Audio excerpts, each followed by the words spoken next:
అసెంబ్లీలో ఏం జరిగిందనేది రాష్ట్ర ప్రజలందరూ చూశారు.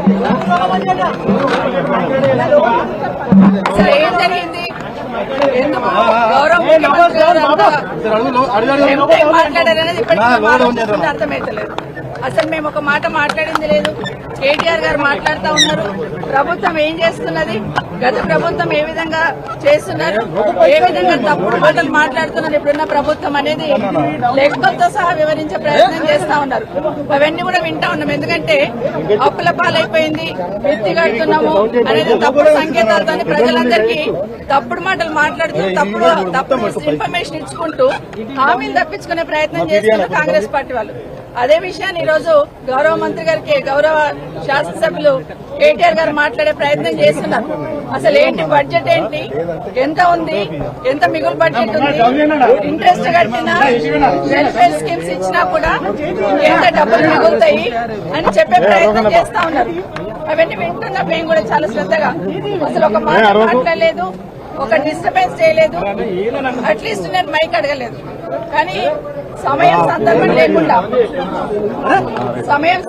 లేకుండా సడన్ గా ముఖ్యమంత్రి గారు లేచి, అంటే కేటీఆర్ గారు మాట్లాడుతూ ఉంటే దాన్ని ఎట్లా పక్కన జరపాలి అర్థం కాక వాస్తవాలు మాట్లాడుతున్నారు కదా కేటీఆర్ గారు అని సడన్ గా లేచి, కేటీఆర్ గారు మీ వెనకాల కూర్చున్న మార్గాలు మమ్మల్ని ఇక్కడ ముంచిండ్రు, నిన్ను కూడా ముంచుతారు, మీరు జూబ్లీ బస్ స్టాండ్ అయితే మీ బతుకని మాట్లాడుతున్నారు. అంటే మహిళలంటే ఎంత గౌరవం అనేది ముఖ్యమంత్రి గారికి అర్థమవుతుంది. ఈ రోజు కొత్త కాదు, బయట మైకులు పెట్టుకుని ఎన్నో మాట్లాడుతుంటారు. ఆ రోజు సోనియా గాంధీ గారి దగ్గర నుండి మొదలు పెడితే ఈ రోజు అసెంబ్లీలో సబితమ్మ వరకు నోటికి ఏదొస్తే మాట్లాడే ప్రయత్నం చేస్తా ఉంటారు. మహిళలంటే ఎక్కడ గౌరవం లేదు, ఏం మాట్లాడాలో ఏం మాట్లాడకూడదు ఆలోచన లేదు. ఒకటి అడుగుతున్న రేవంత్ రెడ్డి గారు, మీరు ఈ పార్టీలోకి రాకముందు నుండి ఈ పార్టీకి సర్వీస్ ఇచ్చిన వాళ్ళం, మేము భుజాన జెండా వేసుకుని పనిచేసి ఆ పార్టీ అధికారంలోకి రావాలని కోరుకున్న వాళ్ళం, నేను గాని సునీత గాని. ఈ రోజు నా గురించి సునీత గురించి మాట్లాడుతూ పార్టీకి ఏదో మోసం చేశారని మాట్లాడారు. ఏం మోసం చేశాం, మిమ్మల్ని ఈ రోజు అవతల పార్టీలో ఉన్న మిమ్మల్ని ఈ పార్టీ కాంగ్రెస్ పార్టీలోకి రమ్మని చేయడం ఒకటే నేను చేసిన తప్పు అనిపిస్తుంది ఈ రోజు. ఎందుకంటే ఆ రోజున్న పరిస్థితులలో ఇంకొక మాట మాట్లాడారు రేవంత్ రెడ్డి గారు. ఈరోజు మహిళల్ని అక్కలను నమ్ముకుంటే జూబ్లీ బస్ స్టాండ్ అవుతుంది అంటున్నారు. ఆడబిడ్డలు ఎట్లా ఉంటారో తెలీదా? ఆడబిడ్డలు ఎప్పుడైనా క్షేమం కోరుతారు, నష్టం కోరరు. నమ్ముకున్న వాళ్ళకి ప్రాణమని ఇస్తాం కానీ నమ్మిన వాళ్ళకి మోసం చేయాలని ప్రయత్నం చేయం. కానీ ఈరోజు ఏదైతే రేవంత్ రెడ్డి గారు మాట్లాడారో, ఒక సునీతమ్మకు సబితమ్మకు జరిగిన అవమానం కాదు ఇది. యావత్ తెలంగాణ మహిళల గురించి మాట్లాడిన మాటలు ఇవన్నీ. ఇప్పటికైనా ఎందుకంటే రేవంత్ రెడ్డి గారు ఒకటి గుర్తుపెట్టుకోవాలి, ఈరోజు ఆడబిడ్డలను అవమానించి ఆడబిడ్డల వ్యక్తిత్వాన్ని అవమానించినాడు. ఒక అసెంబ్లీలో ఉన్న మమ్మల్ని మాత్రం అవమానించడం కాదు, అక్కల్ని నమ్ముకుంటే బతుకు బస్టాండ్ అవుతుంది అన్నట్టు మాట్లాడినావు. ప్రతి ఇంట్లో ఆడబిడ్డలు ఉంటారు. తెలంగాణ రాష్ట్ర ఆడబిడ్డలందరూ ఈరోజు ఆలోచిస్తున్నారు ఒక ముఖ్యమంత్రి స్థాయిలో ఉండి.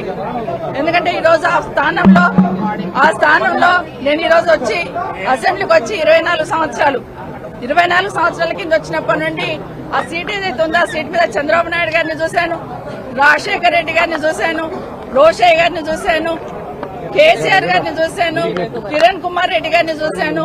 ఈరోజు మిమ్మల్ని చూస్తున్నాను. ఈరోజు మీరు ఆ సీటుని అగౌరవపరిచారు, మహిళల్ని కామెంట్ చేసి నిండు సభలో ఆ సీటుకున్న గౌరవాన్ని తగ్గించారు.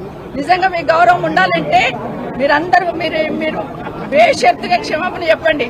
ఒకటి గుర్తుపెట్టుకోండి రేవంత్ రెడ్డి గారు, ఈరోజు మహిళల గురించి మాట్లాడుతూ బతుకు బస్టాండ్ అన్నారు చూడండి, అది చాలా బాధ అనిపిస్తా ఉంది. మేము నమ్మిన వాళ్ళకి మేము నష్టపోయినా పర్లేదు, మా అన్న తమ్ముళ్ళు బాగుండాలని కోరుకుంటాం. మేము ఏ ఆడబిడ్డ అయినా కూడా క్షేమం కోరుకుంటుంది. కానీ ఈరోజు కేటీఆర్ గారిని మేము ముందు పెట్టుకుని ఆయన బతికేదో బస్ స్టాండ్ చేసుకునే లెవెల్లో మాట్లాడారు కదా, ఇది బేషరతుగా క్షమాపణ చెప్పమని కోరుతున్నా.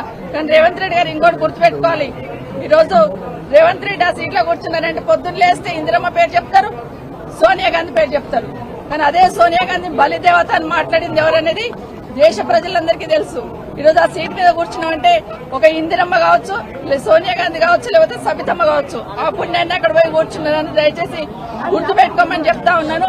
ఇప్పటికైనా మీరు మాట్లాడి వెళ్ళిపోయి ఉన్నారు. మరి నా పేరు తీసుకున్నారు, మరి మాకు మాట్లాడే అవకాశం ఇవ్వాలి కదా. అసెంబ్లీలో మాట్లాడే అవకాశం ఇవ్వకుండా దొంగల్లాగా పారిపోయినారు. ఈ రోజు అది కూడా చెప్తున్నాను, ఎందుకు పారిపోయినారు మా సమాధానం మీద ధైర్యం కూడా మీకు లేదా? బట్టి గారు గౌరవనీయులు డిప్యూటీ సీఎం గారు చాలా గౌరవంగా ఉంటాం, గౌరవంగా మాట్లాడతాం. వచ్చి మాట్లాడుతూ ఉంటే మాకు ఉపసమయంగా ఏదన్నా సంధాయిస్తారేమో అనుకున్నాం. కానీ వారు మాట్లాడుతూ కూడా మాట్లాడిన మాటలు నిజంగా బాధాకరం అనిపిస్తున్నాయి. ఆ రోజు ఏదో అపోజిషన్ లీడర్ గా నా పదవి పోయిందని మాట్లాడున్నారు. మరి మీ పక్క సీట్ ఈ రోజు మీకు వచ్చే అవకాశం ఉండే కదా, ఎందుకు ప్రయత్నం చేసుకోలేరని బట్టి గారిని కోరుతా ఉన్నాను. ఈ రోజు మీ పార్టీ అధికారంలో ఉంది కదా. అన్నిటికన్నా ముఖ్యంగా ఒక మాట అన్నారండి గౌరవనీయులు డిప్యూటీ సీఎం గారు, ఏ ముఖం పెట్టుకొని ఈ అసెంబ్లీలోకి వచ్చారన్నారు. మా కర్మగాలే వచ్చాం. ఏం కాదు, వాళ్ళు బస్ స్టాండ్ ఫాలో అవుతారు కానీ ఇది బస్ స్టాండ్ ఫాలో అయితే తెలంగాణ మహిళలు అందరూ శాపం తగ్గుతున్నారు. ఎందుకంటే మేమేం తప్పు చేయలేదు. దేశంలో చాలా మంది పార్టీలు మారుతూ ఉంటారు. ఈ రోజు మీ పక్కన కూర్చోబెట్టుకున్నారు. ఎన్నికలు అయిన తర్వాత మీ ప్రభుత్వం అధికారంలోకి వచ్చిన తర్వాత కేసీఆర్ గారి ఇంటి మీద ఉన్న వాళ్ళని కాకి నా ఇంటి మీద వాళ్ళతో కాల్ చేస్తామని మాట్లాడింది ఇదే గౌరవ ముఖ్యమంత్రి గారు. కానీ అదే కేసీఆర్ గారు గెలిపించిన ఎమ్మెల్యేలంతా తీసుకుపోయి మీ పక్కన కూర్చోబెట్టుకున్నప్పుడు నన్ను పార్టీ మారినవని అడిగి అధికారం మీకు ఎక్కడిదని అడుగుతున్నాను. ఆ రోజు నేను పార్టీ మారినప్పుడు విత్ ఇన్ ద పార్టీలో ఏం జరిగింది, ఏ విధంగా మమ్మల్ని మెడబట్టి బయటకు గెంటేశారనేది మీకు తెలీదా అని అడుగుతున్నాను. ఎందుకంటే మాట్లాడలేదు, ఇన్ని రోజులు మాట్లాడలేదు. నేను పార్టీ గురించి ఎవరి గురించి మాట్లాడకుండా నేను కేసీఆర్ గారి నాయకత్వంలో పనిచేయడానికి వచ్చాను. 5 సంవత్సరాలు ఎందుకు మీరు నోరు మూసుకొని కూర్చున్నారు ఇప్పుడు అడుగుతానండి. మాట్లాడాల్సింది 5 సంవత్సరాలు. ఈ రోజు నేను బీఆర్ఎస్ పార్టీ బీఫామ్ మీద గెలిచి వచ్చున్నాను. ఇప్పుడు నన్ను గురించి మాట్లాడే అధికారం మీకు ఎక్కడిది? ఈ రోజు బాగా గుర్తుపెట్టుకోండి, నా కుటుంబానికి ఒక చరిత్ర ఉంది. నిజంగా మాట్లాడాలంటే నాకు 10 నిమిషాలు టైం ఇవ్వాల్సింది. ఆ రోజు నుండి ఈ రోజు వరకు నా జిల్లాలో నా కుటుంబం ఏంటి, నేనేంటి అనేది బాగా తెలుసు. ఎన్టీ రామారావు గారు ముఖ్యమంత్రిగా పక్కకు దించేసినప్పుడు అదే చంద్రబాబు నాయుడు గారు కాదని ముఖ్యమంత్రి గారు అంటున్నారు. ఆ రోజు ఇంద్రారెడ్డి గారు హోంమంత్రికి రాజీనామా ఇచ్చి, అదే వీళ్ళ బాస్ ఆ రోజు ఉన్నప్పుడు కూడా ఇంద్రారెడ్డి చనిపోయినప్పుడు నన్ను పార్టీలోకి రమ్మంటే నేను రానని ఇంద్రారెడ్డి గారు పట్టిన జెండా నేను పట్టుకున్నాను. 2014లో మీరు టికెట్ ఇవ్వకపోయినా కూడా ఒక మాట మాట్లాడకుండా కాంగ్రెస్ పార్టీకి పనిచేస్తున్నాను.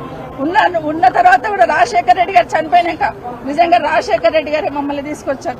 రాజశేఖర రెడ్డి గారు మా లేడీస్ కి అంత ప్రాధాన్యత ఇచ్చారు. రాజశేఖర రెడ్డి గారు రాజకీయాలలో మా మహిళల్ని ఎంకరేజ్ చేశారు కాబట్టి మేము ఇంత గట్టిగా నిలదొక్కున్నాం. ఈ రోజు మహిళలు ఎవరో ఒకరో ఇద్దరు బయటకు వచ్చి పనిచేస్తుంటే వాళ్ళని ఎంకరేజ్ చేయాల్సింది పోయి డిమోరలైజ్ చేయాలనే ప్రయత్నం ఏదైతే చేస్తా ఉన్నారో ఇది మంచి పద్ధతి కాదు.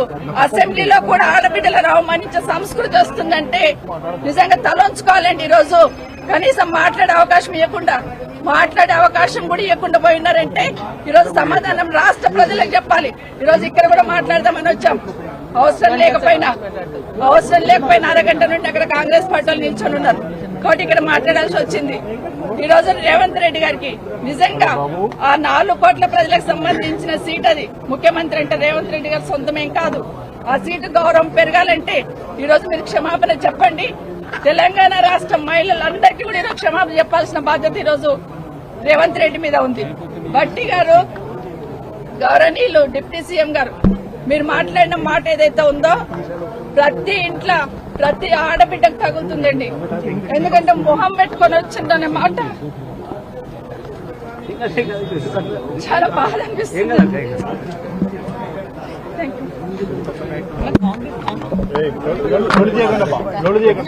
యూ.